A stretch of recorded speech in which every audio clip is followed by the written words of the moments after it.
This is my audience. Hi, my name is Michaela Harvey, and I'm going to be talking about San Antonio, Texas today. Raise your hand if you live in San Antonio. As you all know, San Antonio is growing more and more every day.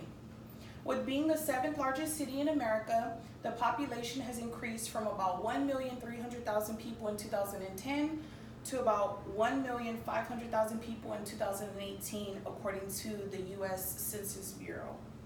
We are expanding our roads and building more homes for our families. We as citizens adore our culture, music, and even the food here, but we need to recognize our history of the city and how we made an impact in Texas history.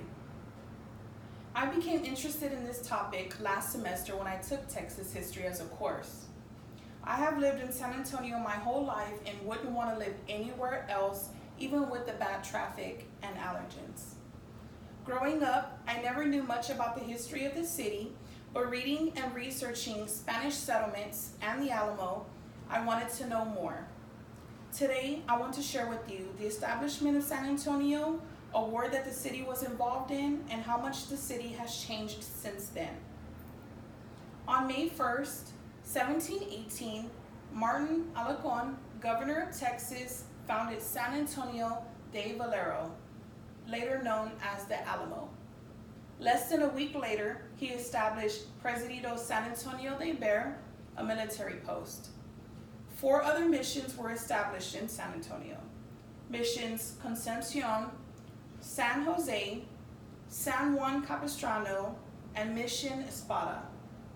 These missions were religious outposts that were established to spread the Catholic doctrine across the land. The first civil settlements in Texas started in San Antonio and only consisted of 10 families. Over the years, the population was beginning to grow, and by 1770, the town was home to 800 people. San Antonio welcomed immigrants from different states around the country, and with that came great change. Americans did not want to follow the Catholic missionary life, though. With Texas originally being a province of Mexico, Mexican authorities didn't appreciate the disregard to the religion and culture the land was taught to live by. Santa Anna, president of Mexico, was making his way into Texas and declared war so that Mexico can rule Texas once again. On January 1836, Colonel James Bowie, Lieutenant Colonel William B. Travis, and Davy Crockett made their way to San Antonio to defend and protect the Alamo. Although the mission had less than 200 soldiers, everyone was prepared for battle. By March 6, Santa Anna and over 3,000 men had made his way into the mission and killed almost every soldier and demanded survivors be killed. I'm now going to show you a short video.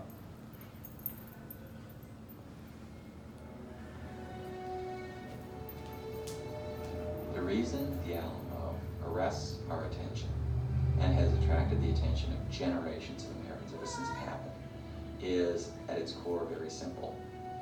It's a battle in which everybody dies.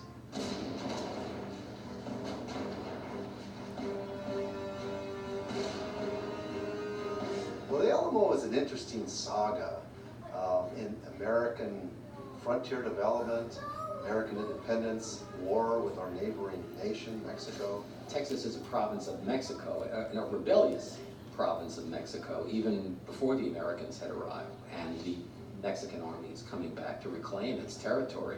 Considers that the Americans are either invaders if they came to aid the rebellion, or traitors if they were settlers there who had pledged their allegiance to Mexico.